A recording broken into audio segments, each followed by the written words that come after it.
Hello, welcome to Cracking the Creativity Code, Part 2, Delivering Ideas.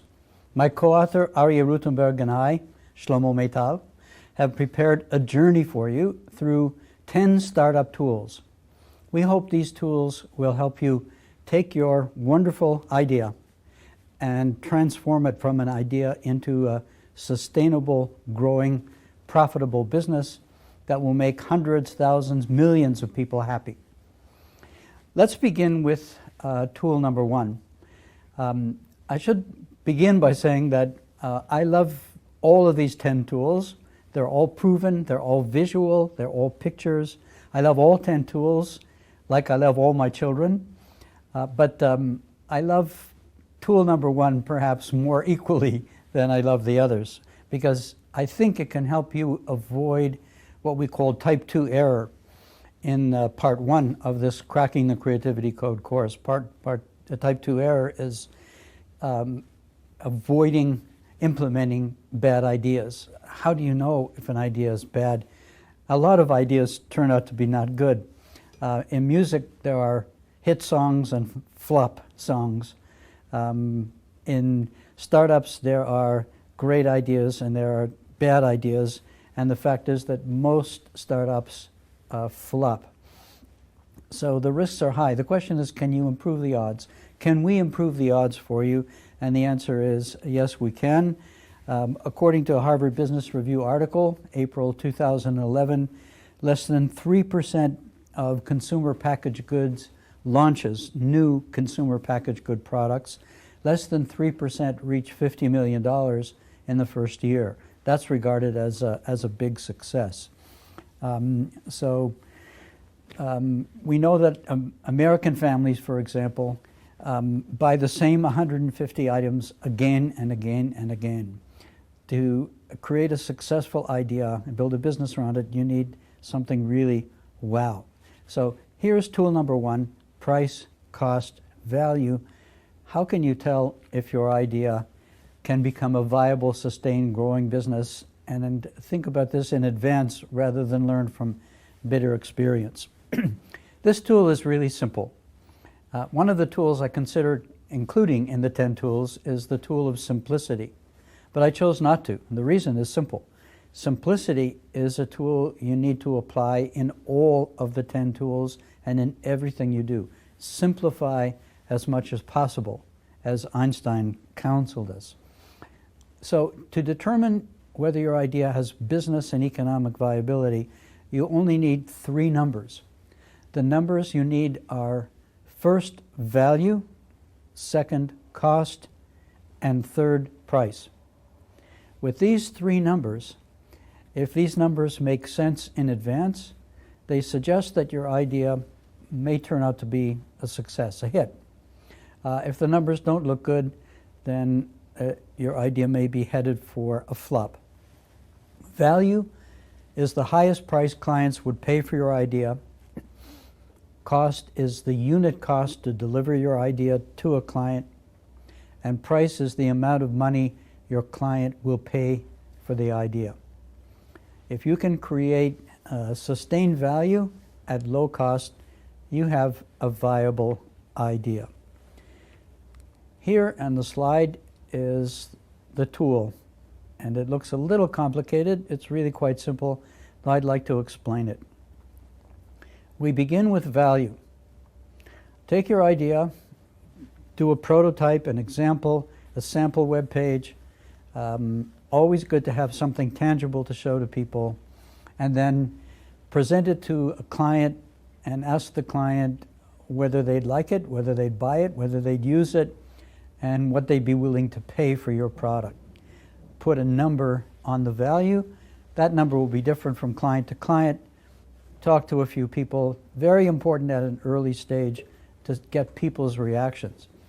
This is not rocket science. This is an art, the art of creating value, and it depends solely on your clients and your customers, not on what you think. There's a difference very often between what your client thinks and what you believe. Step 2 is to try to estimate the cost of the resources it will take in order to deliver the value to your client or your customer.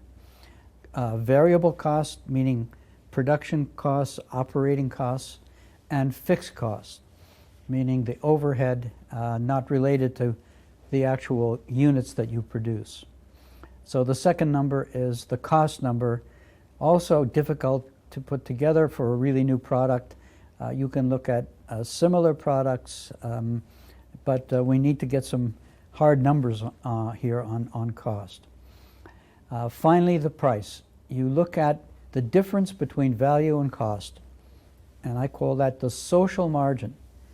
And this is the reason we're doing startup entrepreneurship, to take resources, to do something magical and wonderful with them, and to create far more value in terms of dollars or euros than we are spending in the cost of those resources. And the gap between value and cost is called social margin, the value we're creating for society. The last number we need is the price. And when you set the price, essentially you share this social margin that you're creating between yourself and your company's shareholders and between the client, the customer. So the difference between value and price is the client margin, the benefit the client gets where the value they receive exceeds the price and the value of the dollars of the money they give up to get it. Company margin is the gap between price and cost. And it's the value the shareholders, probably yourself as well, you get in return for your hard work and your creativity. And a rule of thumb, which some disagree with, a rule of thumb is that you share the social margin roughly equally. So your clients are happy, your shareholders are happy, you have profit so you can build your business and create new and better ideas, and you create customers who are happy so that they return again and again, creating a client, a permanent customer, rather than just a one-time customer. That's the price value cost tool, and it's simple to explain, relatively difficult to put numbers on, but if the numbers don't add up into a beautiful picture of value creation, probably you don't really have a great idea. So how do you calculate value? You interview potential clients, talk to them, find out whether they like your idea, whether they think it's a good idea, whether they want to use it, want to try it. This is a crucial step. Remember, you need one great customer in order to launch a business. How do you calculate cost? You look at existing alternatives and substitutes. You adjust your costs. Take into account that initially your costs are high, but they come down as you gain experience. One of our tools later will be called the learning organization and learning curves. And remember, be creative in managing your costs, not just in creating value. So cost reduction is part of your creativity. You calculate price in order to share the social margin fairly between your shareholders and your clients in a way that's sustainable and creates loyalty. We have frequent flyer cards and loyalty cards. The best way to create loyalty is to create great value for your clients and your customers. I'm an economist, and we economists teach profit maximization, but I'm preaching to you long-run value maximization and sharing the profit, the social margin, with your client rather than squeezing blood out of a stone. Let's do an example. So let's take the Apple iPhone 6, which sells for $649 in the United States. At least it did a little while ago. A research firm called IHS did something really cool. They took the iPhone 6, they took it apart, they looked at the components, and they calculated how much it costs Apple to actually make the iPhone 6. So this appeared in an article in Time magazine. You can see the source on the screen, and we can now apply the price value cost tool to analyzing Apple's iPhone 6. And we see that on your screen. So what's the value, what's the most that on average clients would pay for an iPhone 6, especially when it's relatively new, just hitting the market? So I'm going to guess that that's roughly $700 based on my own introspection. Maybe too high, maybe too low. You may want to supply your own numbers if you're an iPhone 6 fan, or if you're a Samsung fan or some other fan. Let's say $700 is value. The cost, according to the IHS research company, is $200. Apple is creating a significant social margin, $500 worth of social margin, 700 minus 200. How is Apple sharing that margin? If the price is $649, then Apple's company margin, we call that the profit margin, is $449. And the client margin is $51. So the company margin is 8 times larger than the client margin. This explains why Apple is making enormous, enormous profits. $18 billion net profit in the fiscal first quarter of 2015. Here I'd like to express a controversial opinion. I think Apple is overcharging and may be in some trouble because of that. I think they should share their social margin, brilliantly created, much more fairly with their clients in order to have long-time client loyalty, rather than make such enormous, enormous profits. But I'm sure that many people disagree, including Apple, and if they could, they would probably appear with me and explain why I'm totally wrong. I'd like to go through another real-world example with you very quickly. Please, this takes some concentration to follow what I'm explaining. This is a case study done by a student of mine named Do-Hyun Kim, who was my student at MIT 30 years ago, almost 30 years ago. And he was given a reward by his company at the time called Lucky Gold Star, which is today's LG, because he invented the ViewMax. The ViewMax is a combined TV VCR recorder in one box, one compact box with one tuner. And the beauty of the idea is that it saved the cost of a tuner that you need in separate VCRs, video recorders, and TVs. And that $30 saving created value to be shared between the retailer and the customer, and of course, LG itself. So here are the numbers. Separately, a 19-inch TV and a VCR cost about $500, $498.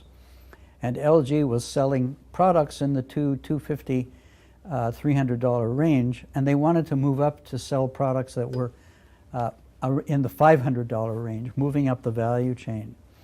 So Do-Hyun Kim, my student engineer, came up with the idea of the ViewMax, combining a VCR video recorder and a TV. To do that, you create the ViewMax, and the cost of doing so is $271, and the FOB free on board price to the retailer in America would be $290. So the net income here, the difference between the free on board price and the cost is $19. The retailer sells the product for $500, just like the separate items. And so of the $30 saving and the price of the tuner, the difference between $300 cost of the combined products and $271 for the ViewMax, most of the profit is delivered to the retailer. The retailer, the difference between $308 and $290 is about $19, $18. It's a bit of rounding here. So of the $30, LG keeps $12 of the cost saving and passes on $18 or $19 to the retailer, giving more of the margin, social margin, to the client, the opposite of the Apple example. So something to think about client margin, company margin, and social margin. You hear a lot in business school about profit margin, gross margin, operating margin, shareholder profit. But the truth is, client margin is much more important. And of course, social margin is the most important of all. Very quick story before we run out of time. Alibaba is a company founded in 1999 by Jack Ma, a Chinese entrepreneur from the city of Hangzhou. Alibaba is one of the world's biggest websites. It's consumer-to-consumer sales, business-to-business sales. Fascinating story. I've written a long case study about Alibaba, and I hope I can make it available to you students taking my course. The point here is that for 3 years, Jack Ma promised that his service to businesses, many millions of Chinese businesses that could sell their products to the world on the Alibaba internet website, when these businesses had no way of reaching the world otherwise, Jack Ma promised them that his service would be free for 3 years. And many people, many experts, competitors, eBay, mocked Jack Ma and said, free is not a business model. A zero price is not a business model. But of course it is. It's a very strong business model. And in fact, it may have been the only viable business model to attract small Chinese businesses to learn how to do business and sell to the world on the web. Eventually, the customers of Alibaba told Alibaba how to create revenue. They asked Alibaba to move them up in the listings on the website so they'd be higher up and more likely to sell product, and they would be willing to pay a lot of money, $5,000, in order to be moved up the list to reach more customers. And that became the revenue model for Alibaba, which of course has become very successful. So to conclude 201, our action learning assignment, you can find this in the assignment section of this course. Action learning. So startup entrepreneurs, create a price-cost value diagram for your business idea. Interview potential clients to determine V. Start to figure out and guesstimate your unit costs. Determine your price. Share the value, the social margin between your clients and yourself or your shareholders. Do you have a viable business idea based on price, value, cost? And essentially what this means is, are you creating serious social margin? Are you creating high value at relatively low cost? If the answer is yes, perhaps your idea is a really good one. If the answer is, I don't think so, maybe you should think about another idea. Please go to the assignment section and test your understanding. How PVC can determine whether your idea is viable, which of the three are most crucial, what you think about Apple's price cost value, despite my opinion, what is social margin, what is client margin. You rarely hear about those concepts. They're crucial in determining whether your idea is viable. This concludes tool number 1. I hope you found this interesting, and I hope you find it useful as you apply it. Please join us for tool number 2, which is strategy and structure.